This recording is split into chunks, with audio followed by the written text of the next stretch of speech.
نیک عمل کرنے والوں کا یہ خوب بدلہ ہے، جو صبر کرتے اور اپنے پروردگار پر بھروسہ رکھتے ہیں۔ اور بہت سے جانور ہیں جو اپنا رزق اٹھائے نہیں پھرتے، اللہ ہی ان کو رزق دیتا ہے اور تم کو بھی، اور وہ سننے والا ہے، جاننے والا ہے۔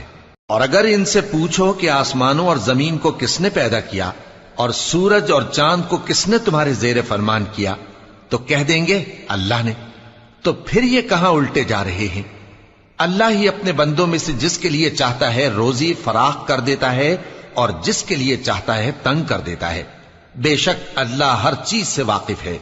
اور اگر تم ان سے پوچھو کہ آسمان سے پانی کس نے برسایا، پھر اس سے زمین کو اس کے مرنے کے بعد کس نے زندہ کیا، تو کہہ دیں گے کہ اللہ نے۔ کہہ دو کہ اللہ کا شکر ہے، لیکن ان میں اکثر نہیں سمجھتے۔ اور یہ دنیا کی زندگی تو صرف کھیل اور تماشا ہے، اور ہمیشہ کی زندگی کا مقام